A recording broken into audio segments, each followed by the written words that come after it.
Lula ng kayo maging kabayo ang binatang si David kasama ang kanyang abuelo. At ngayon ngang araw na to, patungo sila sa lupain nila na nasa itaas na bahagi ng bundok. Malayo pa ba tayo, Lo? Pagod at bagot na tanong ni David sa kanyang lolo habang nagpupunas ng kanyang pawis dahil sa tirik na araw. Mga 1 minuto pa, Apo, naroroon na tayo. Tugon ng kanyang lolo habang nakangiti dahil sa nakikitang pagod sa mukha ng kanyang apo. Kahit na nakasakay naman ito sa kabayo. Hindi na lamang sumagot pa si David at tahimik niya na lamang na pinatakbo ang kanyang sinasakyang kabayo upang mabilis na masundan ng kanang kamay ng kanyang abuelo na nauuna sa kanila dahil sa bilis nitong magpatakbo ng kabayo. Iiling-iling naman ng senyor sa inasal ng kanyang apo. Manang-mana ka talaga, Apo, sa iyong ina. Ganyan na ganyan din si Carolina nung siya'y dalaga pa. Naisatinig ng matanda habang sinusundan ng tingin ang papalayong apo.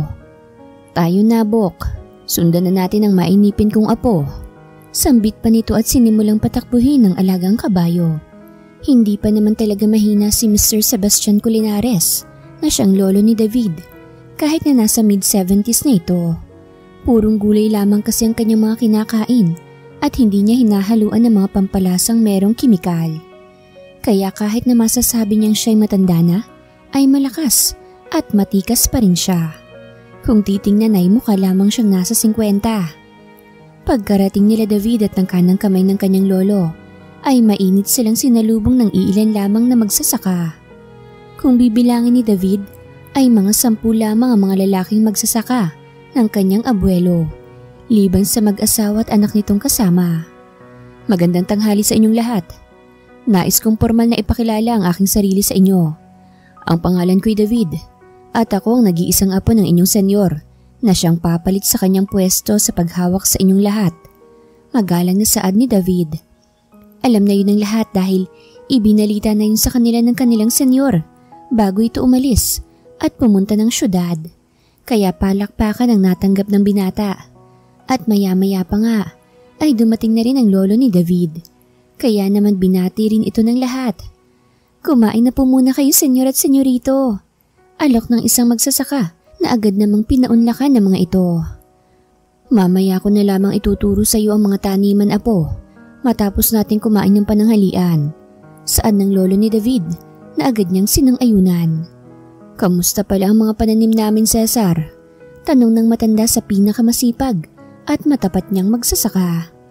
Magaganda po ang tubo ng mga mais, saging, pinya at mga gulay dahil po sa ipinadala niyong pamatay peste. Magalang at masayang tugon ng Ginoo sa matanda. Mabuti naman kung ganoon. Siya nga pala, nasan ang dalaga mo? Wala siya sa pagtitipon nating ito? Takang tanong ng matanda. Nasa busay na naman marahil ang anak kong yon, senyor. Ibinilin ko sa kanya na umuwi siya dahil nga po darating kayo. Ngunit magpahanggang ngayon ay hindi pa rin umuwi. Marahil ay nawili na naman yun sa pagbababad sa presko at malamig na tubig ng talon, kaya hindi pa rin nauwi hanggang sa oras na ito. Iiling-iling na tugon ng Ginoo sa kanyang senyor. Napangiti naman ng matanda sa narinig na salaysay ni Cesar. Ang dalagang anak kasi ng kanyang magsasaka ang nakikita niyang babagay sa kanyang apo. Malakas at hindi basta-bastang babae lamang si Soledad. Kaya nitong humuli ng ahas at kaya rin itong humanting ng baboy ramo. Marunong din itong ipagtanggol ang kanyang sarili. Tapos na rin ang dalaga sa kursong sekundarya. Ngunit mas pinili nitong turuan ng mga bata na anak ng kasamahan nilang magsasaka kaysa magturo sa public o private school. Matapos nga nilang kumain, ay dinala ng senyor ang kanyang apo sa malawak na taniman. Laglag ang panga ni David sa labis na pagkamangha. Samot-saring prutas at gulay kasi ang kanyang nakikita. Pumitas si David ng isang pirasong hinog na saging sa mababang puno nito at mangha pa rin na sumusunod sa kanyang abuelo. Paraiso kung isa sa larawan ni David ang kapaligiran. Walang-wala ang kagandahan at katahimikan ng lugar ng kanyang inaapakan kumpara sa syudad na maingay at magulo. Sa makalawa pa ang ani ng mga gulay, habang ang mga prutas naman ay bukas pa harvestin dahil nga hinog at handa nang i-deliver sa palengke. Salaysay ng lolo ni David habang sinisiyasat ang mga gulay na kanilang nadaraanan. Pwede ba akong tumulong sa pag-aanilo?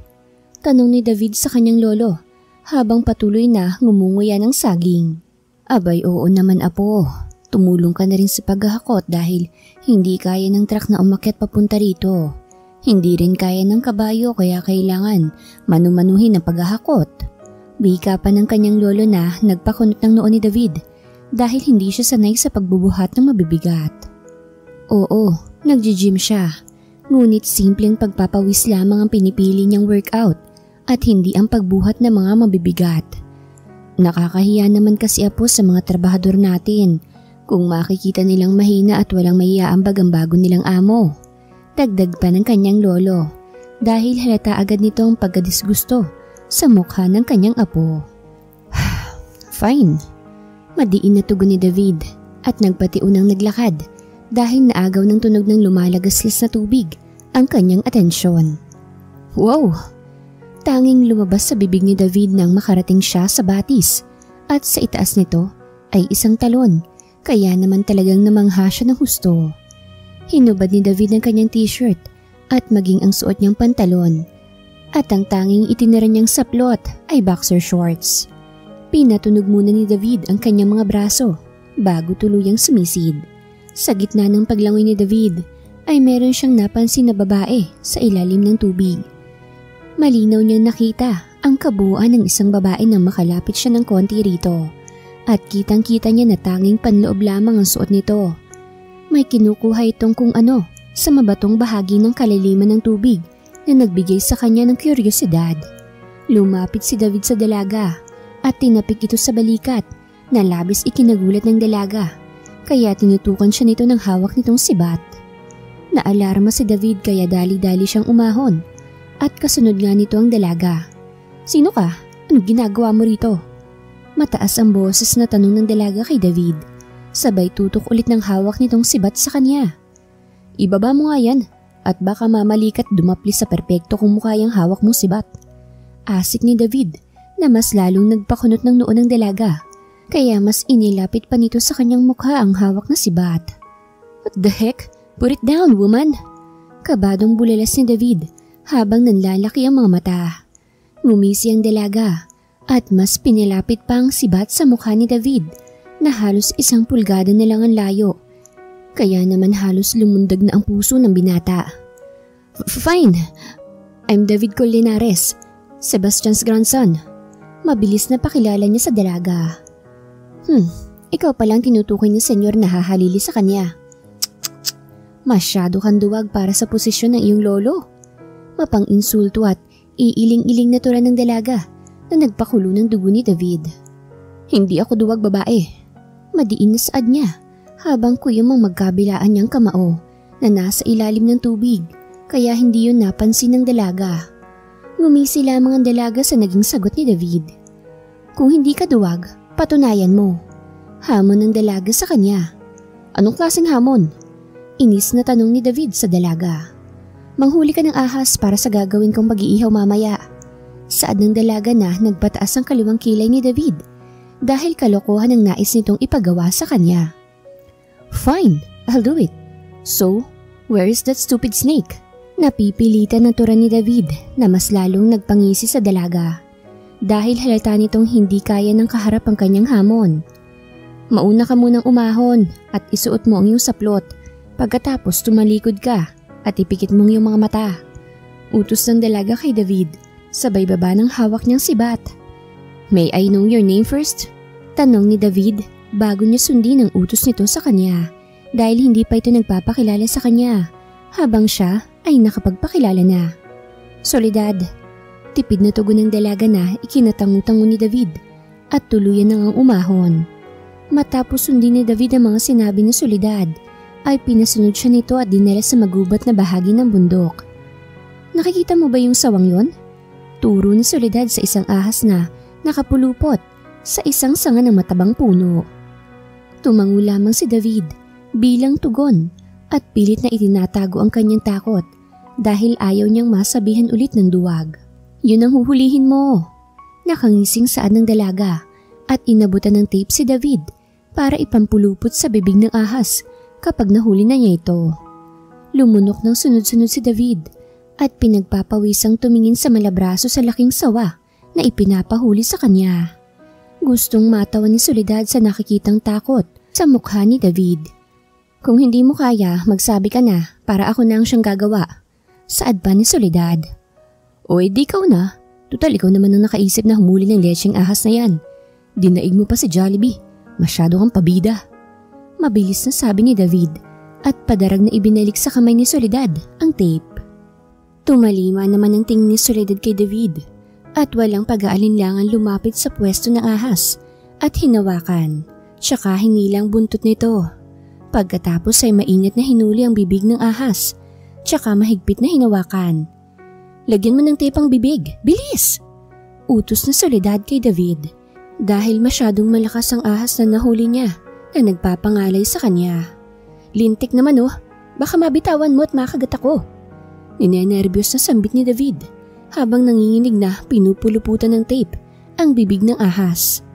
Ano ba? Bilisan mo rin dahil nangangalay na ako. Balik na sabi ni Soledad. Kahit na kinakabahan ng husto at the same time ay natatakot, ay binilisan nga ni David ang pagpupulupot ng tape sa bibig ng ahas. Kakapagod! Bulalas ni Soledad nang maisilid sa sako ang hinuli niyang ahas. Napano ka? Kunot noong tanong ni Soledad kay David dahil nakayuko ito habang nakahawak ang magkabilang kamay sa kanyang tuhod. Talagang itatanong mo pa kung napano ako Pinagpulupot mo ako ng bibig ng ahas, kaya ako nagkakaganito. Halos atakihin na ako sa puso. Lintik. Madiin na sambit ni David habang masamang nakatingin sa dalaga. Sus, parang yun lang Bali walang sagot ni Soledad at binitbit na ang sako na naglalaman ng sawa. Tsaka nagpatiunang naglakad patungo sa pag-iihawa niya ng kanyang nahuli. Kumakalam na ang tiyan ni Soledad dahil hindi pa siya kumakain ng tanghalian, kaya mas binilisan niya pa ang paglalakad upang matrabaho na ang kanyang pagkain. Pagkarating nga nila sa pwestong pag-iihawan ni Soledad, ay kinuha na nito ang ahas at walang ano-anong tinanggalan ng ulo. Halos bumaliktad naman ang sikmura ni David sa kanyang nakikita, kaya tumalikod siya dahil hindi niya kinakaya ang ginagawang pagkatay ni Soledad sa ahas.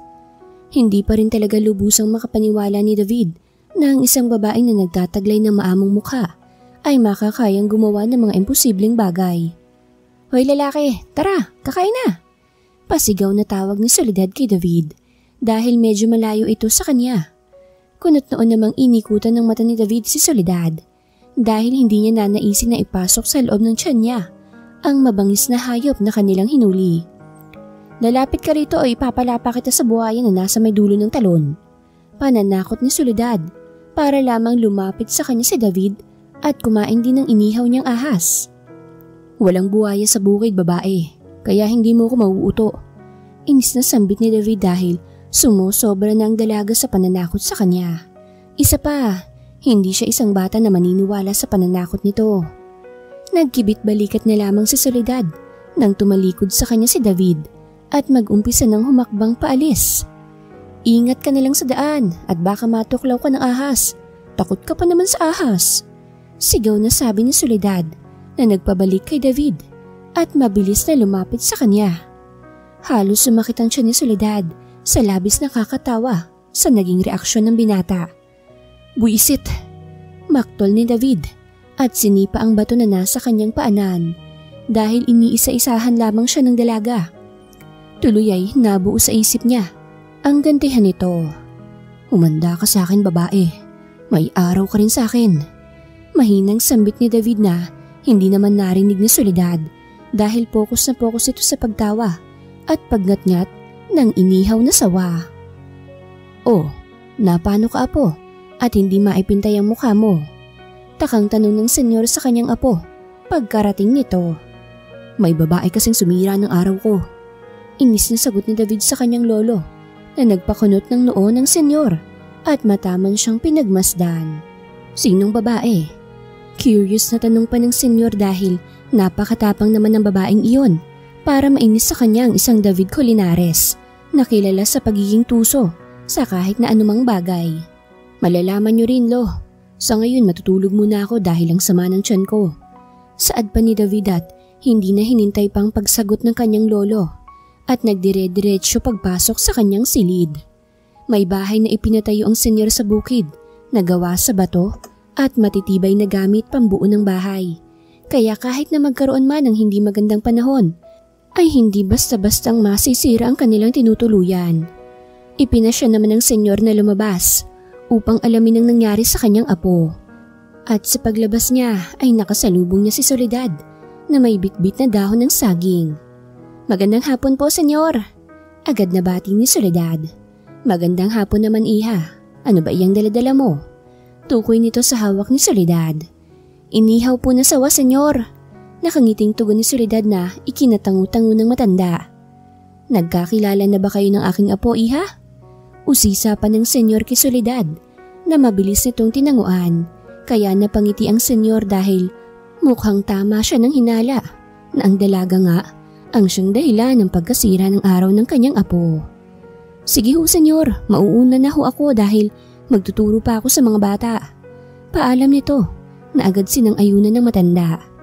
Nakangiti namang bumalik sa loob ng bahay ang lolo ni David at saka nagsali ng tsaa na gawa sa iba't ibang herbal na halaman. "Mukhang hindi na magtatagal ang paghihintay ko ng apo sa tuhod." Ngingiti-ngiting turan pa ng senyor habang sumisimsim ng kanyang inumin. Sa kabilang dako naman ay inihahanda na ni Soledad ang mga aklat na gagamitin niya sa kanyang pagtuturo. Mas pinili na kasi ng mga kasamahan niya na dalhin na rin sa bukid ang mga anak nito dahil hindi kinakayang pag-aralin sa totoong paaralan. Kahit pa sabihing walang bayad ang pag-aaral sa publikong eskwelahan, ay meron pa rin namang mailalabas na pera dahil sa mga pangangailangan sa loob ng paaralan. "Magandang umaga, Teacher Soledad." Masiglang bati ng mga bata kay Soledad nang pumasok na siya sa may kalakihang kubo kung saan siya'y nagtuturo. Tanging hapon lamang ang oras ng kanilang pagtuturo dahil kapag umaga ay busy silang lahat sa kanilang mga pananim. "Magandang umaga naman mga bata. Kamusta ang assignment na ipinagagawa ko sa inyo? Nasagutan niyo ba ng maayos?" Malambing na tanong ni Soledad sa kanyang mga estudyante. "Opo, natapos na po naming sagutan, teacher." Halos magkakasabay na sagot ng mga ito sa kanya, kaya napangiti siya dahil malaki na ang nakikita niyang pagbabago sa mga batang tinuturuan niya. "Oh, ibigay niyo na kay teacher para ma-check ko na." Sambit pa ni Soledad na agad sinunod ng mga bata. 12 lamang ang estudyante ni Soledad, kaya hindi siya masyadong nahihirapan at napapagod sa mga ito. Idinikit na nga ni Soledad ang mga sinulat niya sa dilaw na malaking papel, ang mga simpleng Ingles na ituturo niya sa mga bata. Ngayon ay pag-aaralan naman natin ng simpleng salita, ngunit ito ay hindi katulad ng Tagalog o ng ating lingwahe. Ingles ang pag-aaralan natin ngayon. Ayos lamang ba yun sa inyo? Mababa ang boses ni Soledad habang tinatanong at kinakausap ang mga estudyante upang mas maintindihan siya ng mga ito. "Ano pong ibig sabihin ng I love you, teacher?" Taas kamay na tanong ng isang batang babae kay Soledad nang ituro niya ang tamang pagbigkas nito. Ngumiti si Soledad at lumapit sa batang 9 na taong gulang pa lamang. Ang ibig sabihin ng salitang I love you ay mahal kita. Nagpapaunawang saad ni Soledad sa batang kaharap. "Mahal ka rin po namin, teacher." Sabay-sabay na tugon ng mga bata na ikinalaki ng ngiti ni Soledad. Tila hinahaplos ang kanyang puso sa sinasambit ng kanyang mga mag-aaral. "Mahal din kita." Biglang sabi ni David na labis ikinagulat ni Soledad. Ngunit ang mga bata ay naghiyawan at tinukso siya na meron na palang nobyo, kahit ang totoo ay wala naman. "Mali kayo na intindi mga bata. Hindi ko nobyo ang anak ng ating senyor. Nagbibiro lamang siya." Agad na depensa ni Soledad na mabilis namang pinaniwalaan ng kanyang mga mag-aaral. "Isulat niyo na rin muna sa inyong mga papel ang mga pinag-aralan natin ngayon upang may kopya kayo na maaari niyong pag-aralan kapag nagpa-test na ako." Paliwanag ni Soledad sa mga bata. Pagkatapos ay lumapit siya kay David at masama itong tiningnan.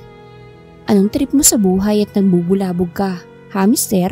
Madiin ngunit mahinang tanong ni Soledad kay David dahil ayaw niyang may makapansin at makarinig na nag-aaway sila. "Napakainit naman ng ulo mo. Hindi ko naman alam na nakakapang-init pala ng ulong inihaw na ahas. Mapang-asar na saad ni David. Imbis na sagutin ang tanong sa kanya ni Soledad. Ako'y tigil-tigilan mo ako dahil hindi ako natutuwa sa'yo. Sinisira mo na nga yung araw ko. Iniistorbo mo pa yung pagtuturo ko. Gigil na sambit ni Soledad, ngunit nginisihan lamang siya ni David na mas lalong nagpainit ng kanyang ulo. Ano bang pakiramdam ng sinisira ang araw, ha? Hindi ba nakakapang-init ng ulo? So ngayon alam mo ng pakiramdam, kaya quits na tayo. Nakapamulsang saad ni David.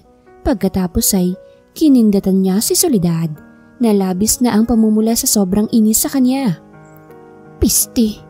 Tanging nasambit ni Soledad ang talikuran na siya ni David at sisipol-sipol pa ito habang naglalakad palayo. Ikinalma ni Soledad ang kanyang sarili bago bumalik sa loob ng kubo at muling ipinagpatuloy ang pagtuturo. Pasalamat na lang talaga siya dahil hindi na siya tinanong pa ng mga bata ng tungkol sa nangyari kanina. Matapos ang lesson nila, ay pinauwi na ni Soledad ang mga bata dahil papalubog na rin ang araw. Kamusta naman ang maghapon, anak?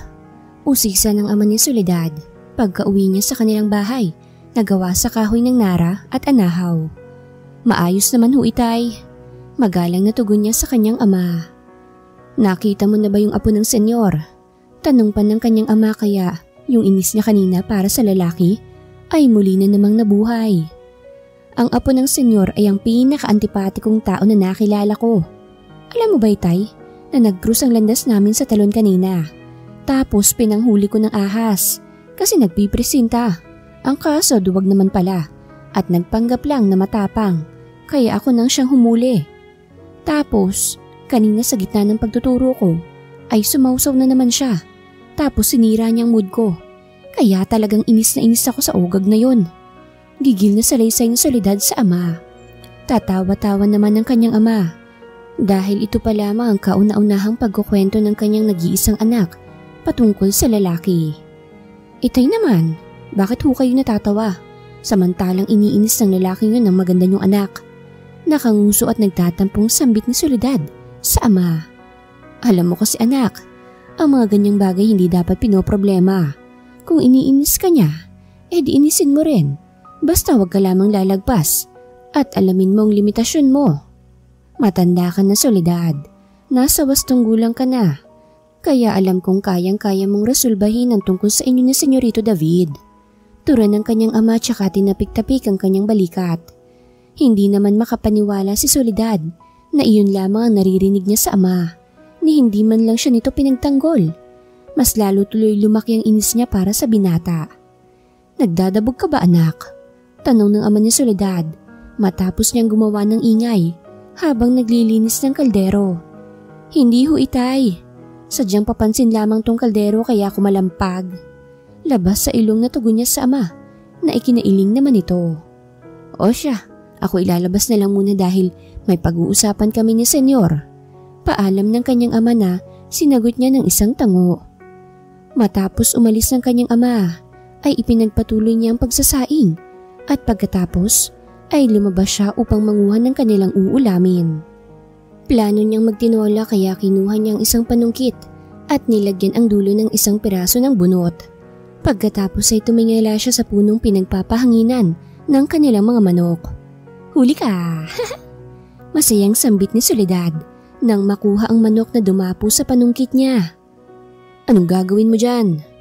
Boses ni David na nanggagaling sa likod ni Soledad siyang nagpagulat sa kanya. Kaya halos mapakawalan niya ang manok na hawak-hawak niya.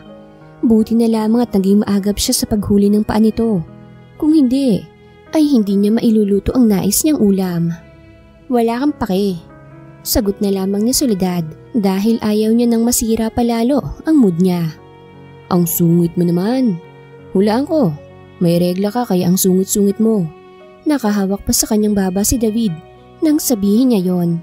Kaya sinapok siya ni Soledad dahil nagsisimula na naman tong pakuluin ng kanyang dugo. Isa pang banat mo, sasamain ka na talaga sa akin. Banta ni Soledad na ikinangisi ni David dahil masyado rin pala itong pikon na kagaya niya. Tuloy ay tuwang-tuwa siyang inisin ito. Kung sa sarap mo ba ako sasamain, bakit hindi? Kagatlabing sabi ni David na nagpatalim ng tingin sa kanya ni Soledad. Buwisit ka? Gigil na sigaw niya kay David bago niya ito tinalikuran. Ang sweet mo naman, baby. I love you too. Natatawang saad ni David, sabay flying kiss pa niya rito. Ang kaso, dinirty finger siya ni Soledad, kaya yung ngiti niya ay mabilis na nawala. Ah, ganun ah. You want me to jugjug you? O sige, pagbibigyan kita. Pero hindi pa sa ngayon dahil ayokong masabihang rapist. Mahinang sambit ni David bago sumunod sa loob ng bahay nila Soledad. At sinong nagbigay ng pahintulot sa iyo na pumasok ka rito? Nakapamewang na tanong ni Soledad nang makitang umupo si David sa hapagkainan nila. Ang itay natin. Sabi niya samahan daw muna kita dahil magagabihan siya sa amin. Inosenteng sagot ni David na nagpataas ng isang kilay ni Soledad. Excuse me? At kailan pa ako ginawang sanggol ng itay ko? Mataray na sabi ni Soledad, ngunit nagkibit balikat lamang sa kanya si David. Bago nito idinukdok ang muka sa lamesa. Pakibilisan naman ang pag-prepare ng food natin, mahal. Biglang sambit ni David na nagpatigil sa ginagawang paggagayat ng sangkap ni Soledad. At sino namang nagsabi sa'yo na pakakainin kita? At isa pa, tigil-tigilan mo nga yung endearments mo. Kung hindi, itatapal ko sa'yo tong punyal na hawak ko. Kigil na banta ni Soledad na ikinatahimik ni David. Pisti talaga. Mahinang sambit ni Soledad habang naghahalo ng kanyang niluluto dahil sisipol-sipol na naman ang lalaking labis niyang kinaiinisan. Baby ko, matagal pa ba yan? Gutom na kasi yung baby. Hindi na naituloy ni David ang kanyang sasabihin nang biglang dumaan sa gilid ng kanyang mata ang punyal na ipinanggayat ni Soledad kanina. Sabi ko sa'yo, tigilan mo ko eh. Seryosong saad ni Soledad matapos kunin ang itinapon niyang punyal na bumaon sa kahoy na upuan. What the heck? You're crazy! Bulalas ni David nang matauhan sa nangyari. Yes, I am.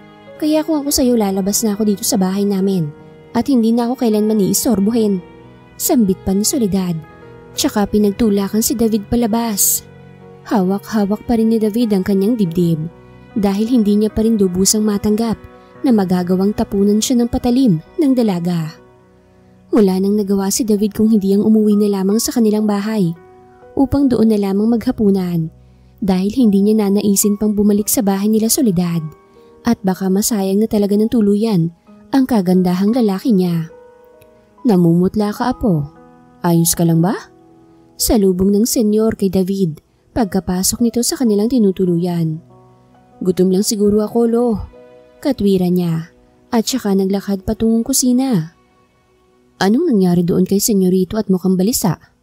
Takang tanong ng ama ni Soledad sa lolo ni David. Mukhang yung prinsesitang dahilan, Cesar.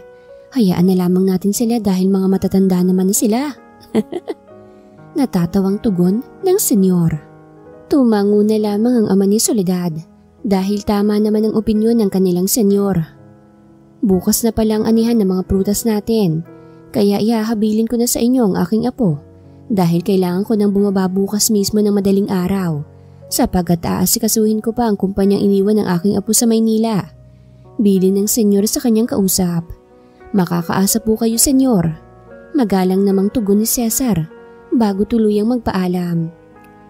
Tilaok ng manok ang siyang gumising kay David kinaumagahan. Medyo tirik na ang araw nang magising siya. Dahil napuyat siya sa kakaisip kay Soledad, idagdag pa ang paghatid niya sa kanyang lolo, pababa ng bundok. Nagkusot ng mata si David, pagkatapos ay nagtungo ng banyo para maghilamos. Wala siyang ibang kasama sa bahay dahil isinama ng kanyang lolo ang kanang kamay nito.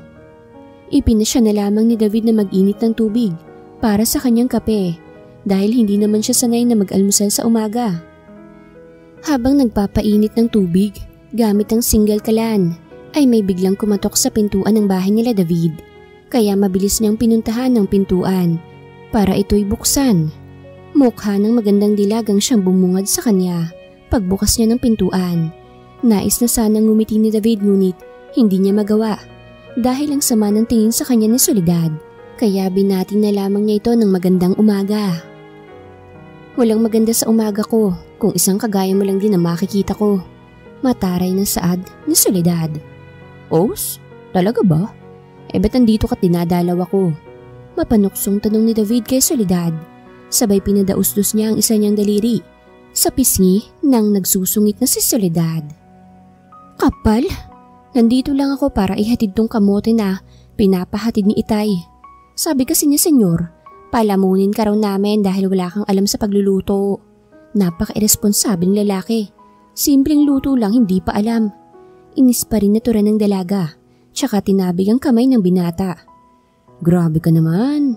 You're hurting my feelings, baby. Nakalabing saad ni David, sabay abot ng nilagang kamote na bigay nito sa kanya. Saluhan mo kung kumain, baby ko. Malambing na saad ni David na nagpapula sa pisngi ni Soledad. Nek-nek mo, saluhan mong sarili mo. Mataray pa rin na sambit ni Soledad, sabay marcha paalis. Natawa naman si David sa inasta ng dalaga. Pakipot ka pa eh, halata namang kinikilig ka.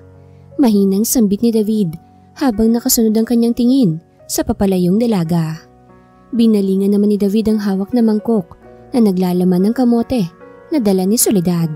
Napangiti siya at dinala yun sa lamesa. At maya-maya pa nga ay kumulo na rin ang kanyang pinapakuloang tubig kaya nagtimpla na siya ng kape. Hindi itatanggi ni David sa kanyang sarili na nagugustuhan niya si Soledad.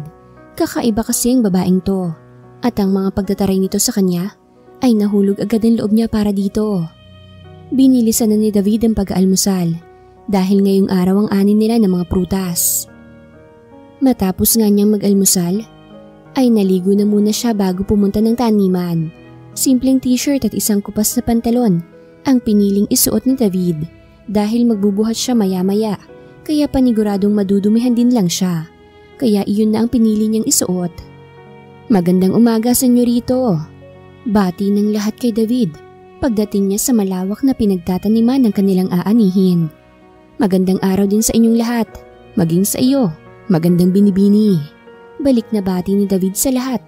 Ngunit nakatuon lamang ang kanyang atensyon sa babaeng nagpapabilis ngayon ng tibok ng kanyang puso. Tinukso sila ng mga taong kasama nila na labis ikinatuwa ni David. Ang pangit mo! Naisambit na lamang ni Soledad dahil masyadong nagiinit ang kanyang mukha para patulan si David. Umabot ng 5 sako ng saging at 6 na sako ng pakwan ang kanilang naani. Meron din na 3 sako ng Carabao Mongo at meron din na 4 na drum na dragon fruit. Isa-isa nang binuhat ng mga lalaking magsasaka ang kanilang mga naani at pinangunahan nga ito ni David. Hindi mapigilang mapalunok ni Soledad sa nakikitang Adonis na nagbubuhat ng mga sako ng kanilang naani.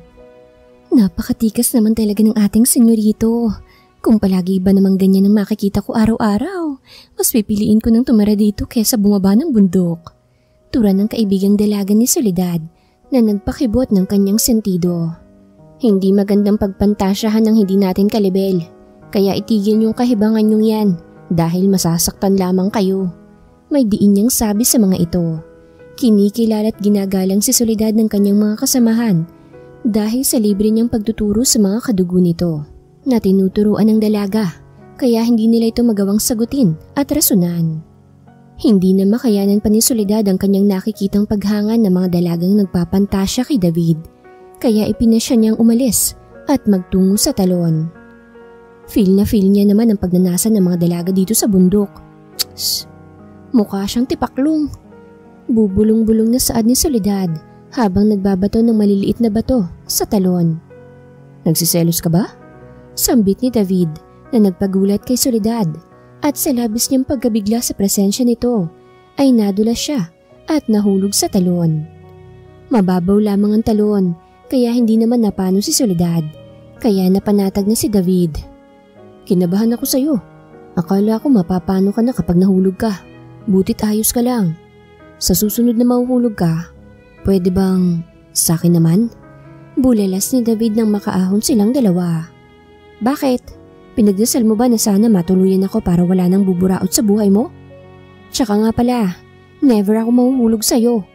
May inis sa boses ni Soledad nang sambitin niya yon. Nangunot naman ang noo ni David dahil kailanman ay hindi niya inisip ang ikapapahamak ng dalaga. Huminga ng malalim si David at masuyong tiningnan sa mata si Soledad bago siya lumapit rito. Alam ko na sobrang init ng ulo mo sa akin, Soledad, kaya hihingi ako ng pasensya. Gusto kong maging maayos tayo, yung walang sumbatan at walang magtataas ng boses. Walang titingin ng masama at higit sa lahat, walang nagtatapon ng patalim. Gusto kong maging malapit kang kaibigan, Soledad, o mas tamang sabihin na mas higit pa sa kaibigan. Sincero ako sa mga sinasabi ko at hindi ko naman hinihiling sa'yo na magustuhan mo ko. Ang sa akin lang, maging maayos tayo dahil hindi naman maganda ang araw-araw nating banatan sa isa't isa. Malambing ang pagkakabikas ng bawat salitang binitawan ni David upang ipadama sa dalaga na hindi siya nagbibiro o nagpapanggap. Hindi magawang umimik ni Soledad. Natameme siya sa mga sinabi ni David hanggang sa unti-unting yumuko sa kanya ang binata at hinuli ng labi nito ang nakaawang niyang labi. Nanlaki ang kanyang mata sa ginawa nito, ngunit hindi niya ito magawang itulak. Gumalaw ang labi ni David na siyang nagpabalik sa ulirat ni Soledad, kaya naitulak niya si David at mabilis siyang tumakbo palayo sa binata. Tinawag pa ni David si Soledad, ngunit hindi siya nito nililingon, kaya napabuntong hininga siya dahil mukhang foul ang kanyang ginawa sa dalaga. Hihingi na lamang siya ng sorry dito mamaya, ngunit hindi niya pinagsisisihan ang kanyang ginawa. Kinapa ni David ang kanyang labi at saka pinikit ang kanyang mga mata. Nais kong muling madampian ang labi mong kay tamis, mahal ko.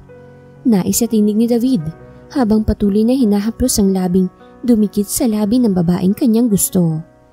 Sa bahay nila Soledad ay nakatalokbong siya ng kumot at hindi mapakali. Di naman ni Soledad ang kanyang puso na mabilis na pumipintig. Naguguluhan si Soledad sapagkat ngayon niya lamang naramdaman at naranasan ang pagbilis ng tibok ng kanyang puso. Umiibig na kaya ako? Iniibig ko na kaya siya? Mga katanungang paulit-ulit na lumalabas sa bibig ng naguguluhang dalaga. Sumapit na ang tanghalian kaya ipinatawag na si Soledad ng kanyang ama dahil sa pinag-anihan silang lahat magsasalo-salo. Walang magawa si Soledad kung hindi ang sumunod dahil nagugutom na rin siya. Nakayuko lamang si Soledad habang kumakain, samantalang si David ay panayang sulyap sa kanya. Pansin ng ama ni Soledad na nagkakailangan ng kanyang anak at ang kanilang senyorito. Kaya pagka-uwi nilang mag-ama sa kanilang tirahan, ay masinsinan niyang kinausap si Soledad sa kung ano ang nangyari sa pagitan nila ng binata. Naguguluhan po ako, itay. Naiinis ako sa kanya, ngunit kapag naman may mga babaeng tumitingin sa kanya, ay naiinis din ako. Hindi ko na nga po maintindihan kung ano na bang nangyayari sa sarili ko. Matapat na pag-amin ni Soledad sa kanyang ama. Simple lamang ang sagot sa mga bumabagabag sa iyo, anak. Damahin mo ang puso mo at pakiramdam mo kung anong isinisigaw nito.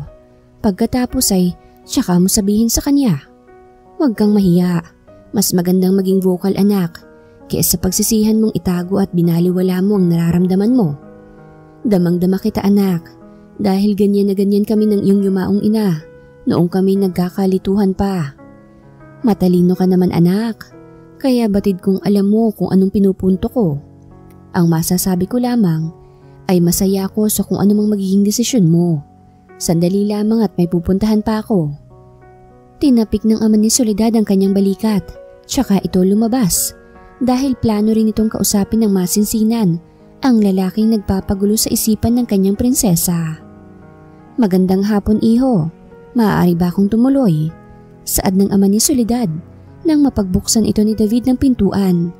Oo naman po, Mang Cesar. Hali po kayo sa loob. Nilakihan ni David ang bukas sa kanyang pinto para mas magkaroon ng espasyo ang daraanan ng babaeng mahal niya. Gusto niyo po ba ng kape or ng juice, Mang Cesar? Magalang ngunit aligagang tanong ni David dahil kinakabahan siya sa kung anumang sasabihin sa kanya ng Ginoo na napakaseryoso. Hindi na ako magpapaligoy-ligoy pa, iho. Itinitibok ng puso ng aking anak ang iyong pangalan, kaya naparito ako upang kumpirmahin kung pareho ba ang inyong nararamdaman. Paninimula ng ama ni Soledad na nagpalundag sa puso ni David. Ngumiti ng malawak si David dahil sa kanyang narinig. Seryoso po ako sa inyong anak, Mang Cesar. Kaya po hihingi ako ng pahintulot sa inyo na ligawan ng inyong prinsesa. Malinis po ang hangarin ko sa kanya. Aaminin ko rin po na siraulo ako noon sa mga babae. Ngunit ibang-iba si Soledad. Masyado siyang espesyal para sayangin. Siya po ang uri ng babae na pangharap sa altar at makakasama habang buhay. Kaya po sana payagan niyo akong iparamdam at ipakita sa anak niyo na totoo ang hangarin ko sa kanya. Senserong saad ni David na ikinangiti naman ng ama ni Soledad. Tumayo na si Cesar at naglahad ng palad ng pakikipagkamay na agad tinanggap ni David. Ingatan mo sana ang anak ko, iho. Huling salita ng ama ni Soledad matapos nitong humakbang palabas. Hindi po ako mangangako, Mang Cesar, dahil gagawin ko po yung mga sinabi ninyo. Buo ang loob na sagot ni David na ikinatango ng ama ni Soledad, sabay tapik sa kanyang balikat. Paghandaan mo muna ang gagawin mong pagpapabilib sa anak ko, iho, dahil mahirap pabilibin ng anak kong yon. Hindi siya kagaya ng ibang babae na nadadaan sa matatamis na salita. Nagmana ang anak kong yon sa kanyang ina, na mas tinitingnan at pinahahalagahan ang gawa kesa sa salita. Turan pa ng Ginoo na matamang pinakikinggan ng binata. Makakaasa po kayo, Mang Cesar. Seryoso namang tugon ni David sa ama ng kanyang mahal. Tuluyan nang umalis ang ama ni Soledad, habang si David naman ay seryosong nag-iisip ng maaari niyang gawin para mapabilis ang pagkuha niya sa puso ng dalaga. Gustuhin mang kontakin ni David ang kanyang abuelo ay hindi niya magawa dahil walang signal ang kanyang cellphone. Sa pabalik-balik na paglalakad ni David habang nag-iisip ay nakabuo siya ng magandang plano para sa kanila ni Soledad. Tutal, sa talon kami nagkakilala. Doon ko na rin isasagawa ang pagpapasagot ko sa kanya. Sambit ni David habang nakatanaw sa malawak na taniman. Pagka-uwi naman ng ama ni Soledad ay agad itong sinalubong ng dalaga at inusisa kung anong naganap sa pagpunta nito kay David. Malalaman mo rin, anak, sa ngayon ay ipahinga mo yung isip mo, ngunit huwag yung puso at hintayin na lamang natin kung anong mga hakbang na gagawin ng binatang Colinares. Nakangiting tura ng ama ni Soledad. Sa sinabi ng ama ay mas lalo tuloy na guluhan ang dalaga. Nakakaloka naman ang pag-ipag-ibig na sinasabi mo, tay. Namomroblemang saad ni Soledad dahil masyado siyang naguguluhan sa mga nangyayari. Masyadong mabilis na hindi niya man lamang napaghandaan. Magtiwala ka lamang sa itinitibok ng iyong puso, anak. Pakadamhin mong maigi upang hindi ka mamali. Makahulugang sambit pa ng ama ni Soledad na mas lalong nagpagulo ng kanyang isipan. Ngunit kahit na naguguluhan ng kanyang isipan, ay hindi naman ng kanyang puso dahil iisang tao lamang ang nilalaman ito. At iyon nga ay ang binatang nanggulo at nambulabog sa nananahimik niyang mundo. Hindi pa sumisikat ang liwanag ay naihanda na ni David ang sorpresang ipapakita niya kay Soledad mamaya. Nagpabalik-balik pa siya sa pag-akyat at pagbaba sa bukid para lamang sa mga kagamitang ginamit niya sa kanyang ginawang sorpresa. Malapit na rin magbukang liwayway kaya naman nag-ayos ng kanyang sarili si David. Suot ang isang pares ng jogger pants at isang maroon na t-shirt habang may hawak na isang pompon ng mga bulaklak nang sinimulan niyang katukin ng kubo na tinitirhan ni Soledad. Magandang umaga, magandang binibini. Makatang pagbati ni David kay Soledad nang pagbuksan siya nito ng pinto. Hindi mapigilang mapangiti ni David sa postura ng dalaga dahil buhaghag ang buhok nito habang ang mga mata ay tila inaantok pa, ngunit hindi man lang ito na-conscious sa kanyang sarili. Tunay ngang kakaibang babae sa isip-isip ni David. Good morning. Muling bati ni David kay Soledad na mukhang ngayon pa lamang nagising ng tuluyan dahil nanlaki ang mata nito nang pagmasdan siya ng maigi. Anong pakulo mo, David? Ang aga-aga pa, oh. Saad ni Soledad, ngunit malumanay ang kanyang pagkakasabi habang sinusuklay ng kanyang kamay ang magulong buhok. Gusto ko kasing sabay nating pagmasdan ang paglabas ng mukhang liwayway sa tabi ng talon kung saan tayo unang nagtagpo. Saad naman ni David sa malambing na tono. Bumilis na naman ang tibok ng puso ni Soledad at hindi naman siya mapakali, lalo na Nang ngumiti sa kanya ng matamis ang binata. Kay ganda mong pagmasdan, aking binibini. Kasing ganda mo ang hawak kong rosas. Kaya naman sana tanggapin mo ang handog kong ito para lamang sa iyo. Gusto mang mapangiwi ni Soledad sa pagiging makatang manliligaw ni David ay hindi niya magawa dahil masyado siyang nadadala sa mga banat nito kahit na ang baduy pakinggan. Salamat. Nahihiyang tugon naman ni Soledad sabay tanggap ng isang pumpon ng rosas. Maaari mo ba akong samahang tumungo sa talon, binibini?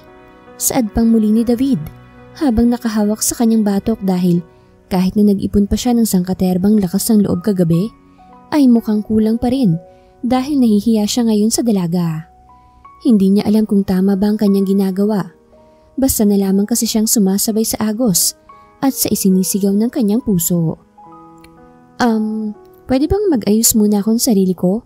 Kasi nakakahiya naman sa'yo na nakapustura ka habang ako mukhang bruha. Mahina namang sambit ni Soledad na agad na sinang-ayunan ni David. Inanyayahan ni Soledad na pumasok si David sa loob, ngunit tumanggi na siya dahil baka maistorbo pa sa pagtulog ang ama nito, kaya mas pinili na lang niyang maghintay na lamang sa labas ng bahay ng dalaga. Suot ang isang bulaklaking bestida na hanggang tuhod lamang ni Soledad nang lumabas siya sa kanilang kubo at nakangiting tinapik sa balikat ang binatang nakatanaw sa kalangitan. Admiration was written all over David's face. Hindi niya mapigilang mas lalong humanga sa dalaga sa simple lamang nitong suot. Bumagay kasi ng husto ang bestidang suot ni Soledad sa kanyang balingkinitang katawan. Habang ang mahaba at bagsak niyang itim na buhok na hanggang bewang niya na ay sumasabay pa sa ihip ng hangin na mas lalong nagpabighani kay David. Huy, sabi ko tara na. Pag-uulit ng dalaga sa binatang nakatulala sa kanya. Napakaganda mo. Puri nito sa dalaga na nagpainit ng magkabilang pisngi ng dalaga. Bolero, so ano, aalis pa ba tayo o titingnan mo na lang ako? Alanganing tanong ni Soledad dahil mukhang napako na ang paa ni David sa lupa habang ang kanyang mga mata ay napako sa kanya. Sorry, tara na binibini. Inilahad ni David ang kanyang palad sa dalaga na hindi naman ito tinanggihan. Kaya naman magkahawa kamay nilang binaybay ang daan patungong talon. Pagkamangha ang makikita sa buong mukha ni Soledad nang marating nila ang talon at sa tabi nito ay merong malalaking puno na napapalibutan ng mga kumikinang-kinang na ilaw habang ang palibot ng lupa na merong katamtamang kapal ng damo ay punong-puno ng petals ng mga rosas. Hindi lamang yon dahil merong nakalatag na tela sa gitna at merong mga maliliit na unan. Habang sa unahan naman ay merong lamesang maliit na tama lamang para sa kanilang dalawa. At sa ibabaw nga nito ay merong wine, pati na ang pagkaing hindi mawari ni Soledad na kung ano. Ikaw ang naghanda ng lahat ng to? Manghang tanong ni Soledad kay David nang akayin siya nito patungo sa nakalatag na tela. Opo, binibini. Wala akong naging tulog dahil sa paghahanda ko ng espesyal na araw nating ito. Matapat na tugon ni David na nagpaantig sa puso ni Soledad dahil hindi rin biro ang pag-akyat baba sa bukid, lalo pat medyo matarik ang daan paakyat ng bundok. Thank you. Mula sa pusong pasasalamat ng dalaga na ikinatango at ngiti ni David. Sa kalagitnaan ng kanilang pag-uusap ng tungkol sa kanilang mga pinagdaanan ay biglang pumatak ang maliliit na butil ng ulan kasabay ng paglitaw ng araw. It was so beautiful to see a sunset in the middle of the rain together with you, my binibini. Sambit ni David habang hawak ang kamay ni Soledad. Tama ka, tunay na maganda ang pagsalubong sa bukang liwayway habang pumapatak ang maliliit na buhos ng ulan kasama ka. Nakangiting saad naman ni Soledad na nagpalaki ng ngiti ni David. Hindi naman sila nabasa ng madahang ulan dahil sa makakapal na dahon ng puno na kanilang kinapupwestuhan. Hawak kamay lamang nilang pinagmamasdan ng pagsikat ng araw hanggang sa tuluyan na nga tumila ang ulan. Soledad, tawag ni David sa pangalan ng dalaga habang matamang nakatingin sa mga mata nito. I really love you. Puno ng sinseridad na pag-amin nito sa kanyang nararamdaman. Napangiti naman si Soledad dahil hindi niya lubos maisip na ang lalaking kanyang kinaiinisan ay magtatapat sa kanya ng pag-ibig, habang siya naman ay nahulog na nang hindi niya man lamang namamalayan. Gusto din kita, David, at sapat na ang effort mong ito para ibigay ko sa iyo ang matamis kong oo. Nakangiting tura ng dalaga at makikita ang saya sa kumikislap niyang mga mata. Really? You mean we're officially a couple? Tila hindi makapaniwalang sambit ni David na ikinatawa ng bahagya ng Soledad. Yes, we're officially lovers. Kaya naman halikan mo na ako sa labi. Baka magbago pang isip ko. Natatawang saad pa ni Soledad na agad namang sinunod ni David matapos nitong magtatalon sa labis na ligaya. Ang inakalang simpleng halik lamang ni Soledad ay biglang naging mapusok at nadadala siya sa sensasyong ibinibigay sa kanya ni David. Kinakabahan man ay buong pusong tinugon ni Soledad ang mga halik ng lalaking kanyang minamahal. Mahal kita, Soledad. Paos na sambit ni David sa pagitan ng kanilang halik hanggang sa tuluyan na niyang padaos-dusin ng kanyang labi sa leeg ng dalagang napapahalinghing na lamang sa kanyang ginagawa. David, nahihiya ko. Baka may makakita sa atin dito. Namumula ang pisngi ni Soledad nang sabihin niya yon.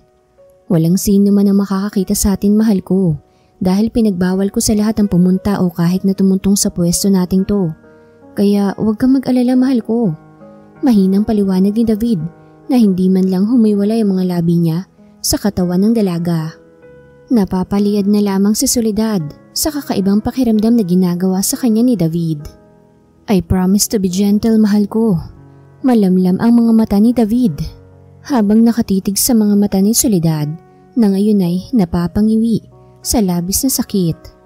Tuluyan nang ibinigay ni Soledad ang kanyang pinakaiingat-ingatan sa binata. Hindi nila mabilang kung ilang rurok ba ang kanilang naabot dahil focus na focus sila sa kanilang mga nararamdaman. Si David na nga ang siyang nagbalik ng saplot ni Soledad dahil ang himbing-himbing na ng tulog nito. Maging siya ay isinuot na rin ang tinanggal na damit. Pagkatapos ay tumabi na siya sa dalaga. Pagkatapos ay pinagmamasdan nito ng maigi. Ako na atang pinakamaswerte at pinakamasayang lalaki sa buong mundo, mahal ko. Dahil pinagkatiwalaan mo ko. Pangako ko sa iyo na hinding-hindi mo pagsisisihan na minahal mo ko. Masuyong wika ni David habang hinahaplos ang pisngi ng dalagang nakayakap sa kanya. Dinampian niya muna ang noon nito bago ipasyang umiglip din muna para mabawasan ang pagod na nakuha niya sa walang pahinga nilang pag-iensayo ng pag-ibig kanina. Sikat ng araw ang siyang gumising kina Soledad at David. Mukhang napatagal yung tulog natin dahil tirik na ang araw. Bulalas ni Soledad habang nagkukusot ng mata. Babangon na sana siya nang biglang kumirot ang nawasak niyang pinya. Huwag ka na munang magagalaw, mahal ko, dahil hindi pa maayos yung mo. Nakangiting tura ni David na ikinapula ng pisngi ni Soledad. Malalagot ako kay tatay kapag umuwi ako ng ganito. Kabadong saad ni Soledad. Hiningi ko naman na ang kamay mo sa itay natin, mahal. At isa pa, naisan nila lolo nang bigyan natin sila ng apo. Kaya hindi mo naman kailangang matakot. Nagpapaintinding wika ni David habang mahinang pinipis silang hawak na kamay ng dalaga. Huwag na lang muna tayong umuwi dahil hindi ko kakayaning humarap kay itay ng ganito. Kahit pa sabihing okay sa kanyang nangyayari sa ating ito, nahihiya pa rin ako. Ngumiti si David at hinaplos ang buhok nang nag-aalalang si Soledad. Kung iyan ang ikakapanatag mo, mahal ko, iyan ang masusunod. Malambing na saad pa ni David bago dampian ng halik ang noon nito. Nagugutom na ako, reklamo ni Soledad nang kumalam ang kanyang sikmura. Natawa naman si David bago tumayo at inilabas ang mga naka-tupperware na pagkain na ipinaluto niya pa sa katulong ng kanyang lolo. Pasensya na, mahal, nakakaligtaan kong ilabas tong mga pagkaing daladala ko. Masyado kasi akong nahipnotismo ng kagandahan mo. Bulalas ni David sabay kindat kay Soledad. Loko, pahingi na nga ng pagkain at baka kung saan na naman makarating yung mga banat mo. Iiling-iling na tura ni Soledad. Napakamot na lamang sa ulo si David habang natatawa dahil nabasa agad ni Soledad ang pinaplano niya pa lamang. Ang sasarap naman ng mga ito. Masaganang kumakain si Soledad ng mga pagkaing dala ni David at lahat ay pinupuri niya. Masarap talagang magluto si Daisy. Saad ni David na ikinatigil ni Soledad sa pagkain at pabagsak na ibinaba ang hawak na kutsara. Oh, bakit mahal? Busog ka na ba agad? Takang tanong ni David sa nobya, ngunit inikutan lamang siya nito ng mata na ikinataka niya lalo. Love, what's wrong? Did I say or do something wrong? Alalang tanong pa ni David sabay lapit sa nobya at inabot ang palad nito. Masarap palang magluto ang Daisy na yun ha, edi sa kanya ka na. Madiin at halata ang selos sa pagkakabigkas ni Soledad, kaya napangiti si David dahil masyado palang selosa ang kanyang nobya. Binabai si Daisy, mahal ko, kaya huwag ka na magselos dahil ni sa panaginip, hindi ko inisip na pumatol sa kapwa ko maitlog. Natatawang tura ni David habang pinipisil-pisil ang pisngi ng nobyang selosa. Napahiya naman si Soledad sa kanyang inasal, kaya hindi niya magawang tumingin ng tuwid sa mga mata ng nobyo. Pagkatapos na ma-harvest ang lahat ng tanim na gulay, bukas ay isusunod na natin ang ating kasal, mahal ko. Salaysay ni David na nagpabigla kay Soledad dahil kasasagot niya pa lamang sa binata ay kasal kaagad ang kahahantungan nila. Mahal, hindi ba parang ang bilis naman? Alanganing saad ni Soledad. Pasensya ka na, mahal ko, ngunit hindi ko na kaya pang maghintay ng matagal. Gusto ko na dalhin mo ng apelido ko at gusto ko na rin na matawag ang asawa ko. Parang batang paliwanag ni David na ikinatawa ng tipid ni Soledad. Oo na po, magpapakasal na ako sa'yo, kaya wag ka na mag-astang bata na hindi nabigyan ng chocolate. Natatawang saad pa ni Soledad na ikinalundag at sigaw ng yes ni David. Lulan ngayon ng chopper si na David at ang lolo nito matapos niyang bumaba sa bukid at i-anunsyo ang kanilang pag-iisang dibdib ni Soledad. 3 chopper ang papuntang bukid kung saan gaganapin ang kanilang kasal. Siniguro na kasi ng maglolo ang lahat ng gamit na kakailanganin, kaya sila nagdesisyong gumamit ng chopper para hindi na rin sila mahirapan sa paghahakot. Maligayang pagbabalik, senyor! Bati ng lahat sa lolo ni David nang mauna itong bumaba galing sa lumapag na eroplano. Salamat sa inyo. Batid nyo na siguro ang gaganaping pag-iisang dibdib ng aking apo. At ng masipag at maganda nating si Teacher Soledad, kaya naman hihingi ako sa inyo ng tulong na pagandahin ang kapatagan dahil doon na pagkasundo ang ganapin ng seremonya. Maotoridad na salaysay ng senyor na walang pag-aalinlangang sinunod ng mga kanayo ni Soledad. Kamusta, mahal ko? Namiss mo ba ako? Malambing na tanong ni David sa nobya nang lapitan siya nito.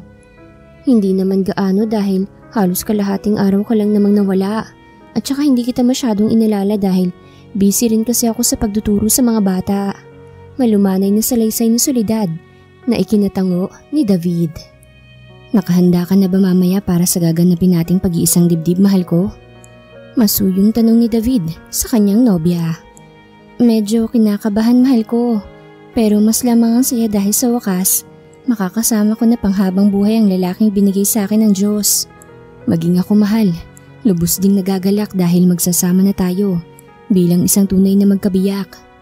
Hindi maitago ng 2 pusong nagmamahalan ang kanilang pag-ibig para sa isa't isa, na kahit maraming tao ang makakita sa pagtatagpo ng kanilang mga labi, ay hindi sila nahihiya dahil tunay at wagas ang kanilang pagmamahalan.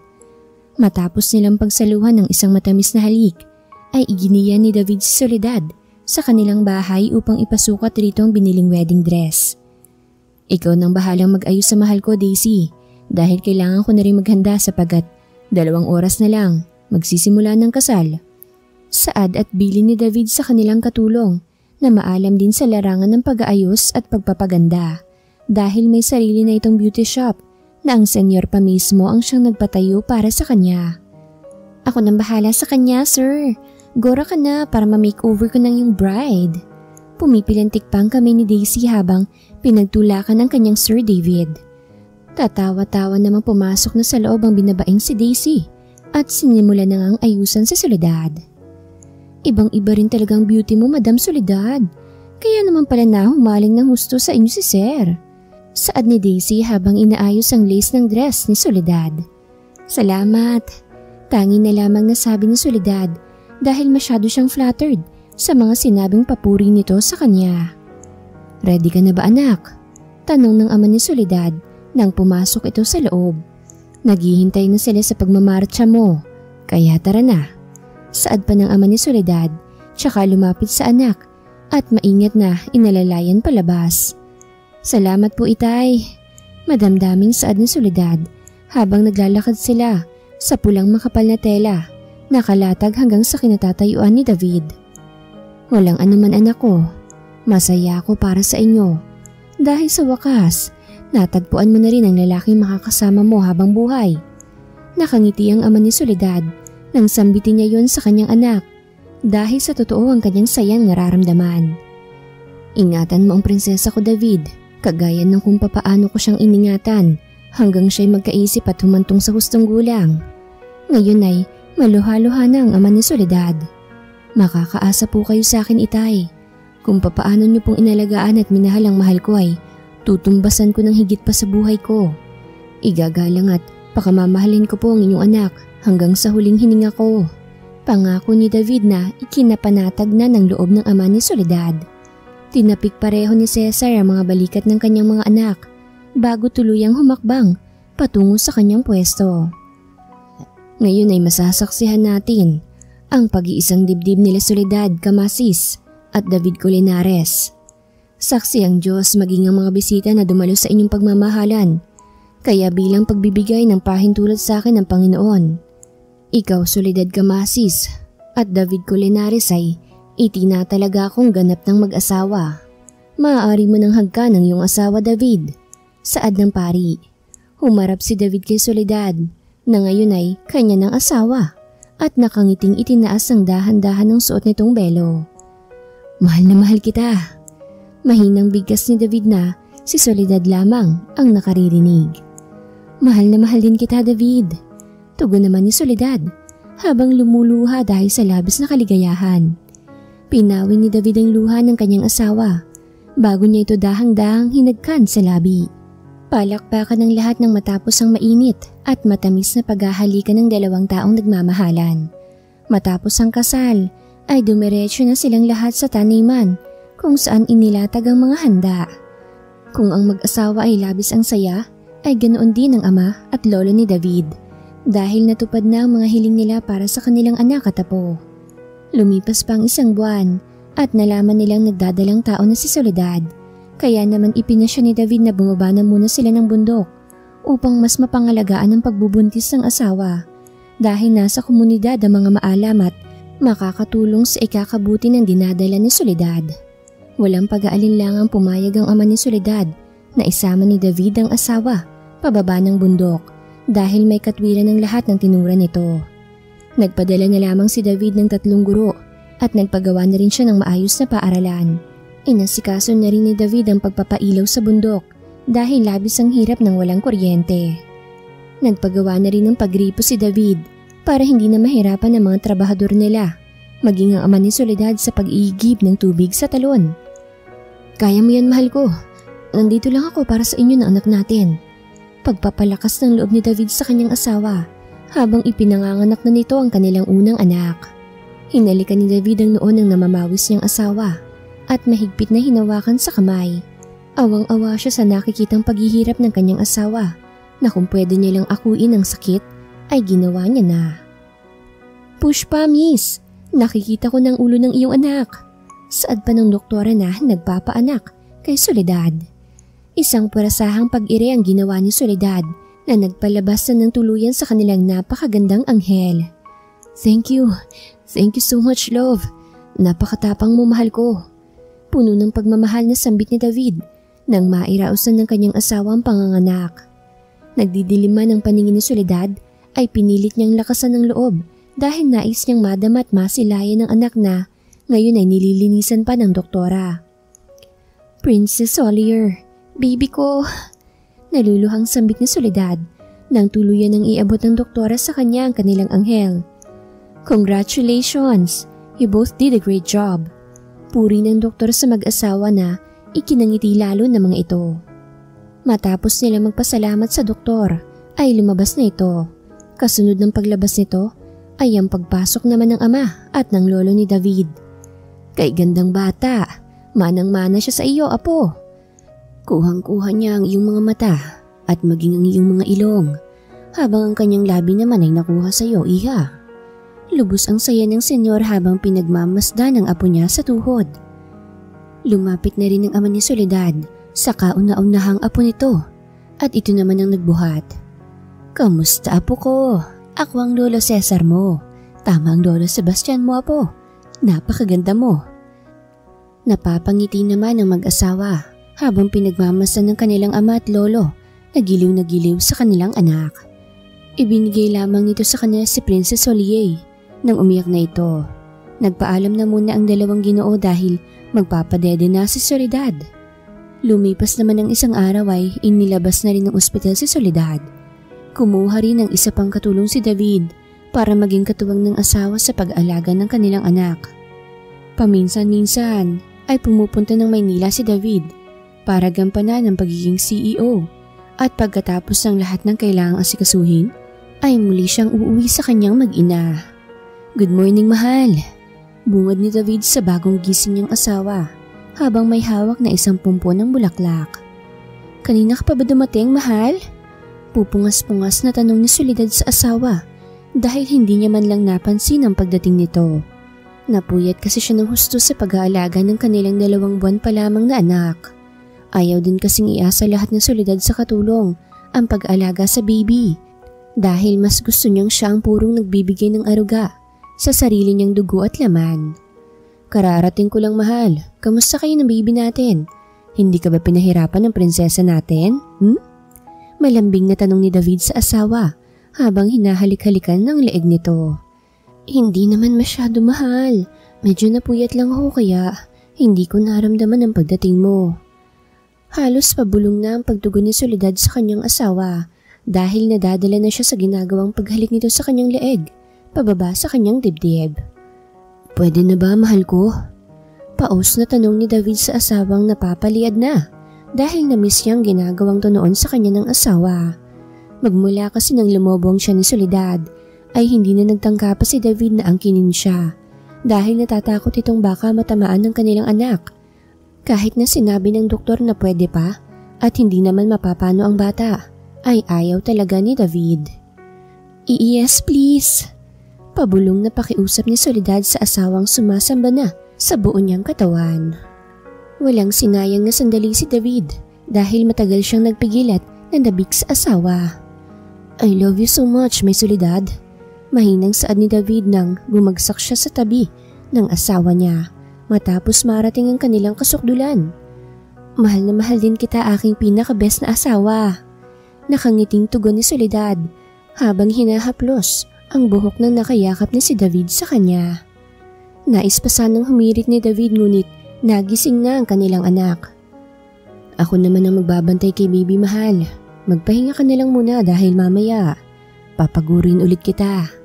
Kumindat ulit si David sa asawa bago niya ito hinalikan sa labi at tuluyang bumangon pagkatapos ay muling isinuot ang nagkalat niyang saplot tsaka binuhat ang anak.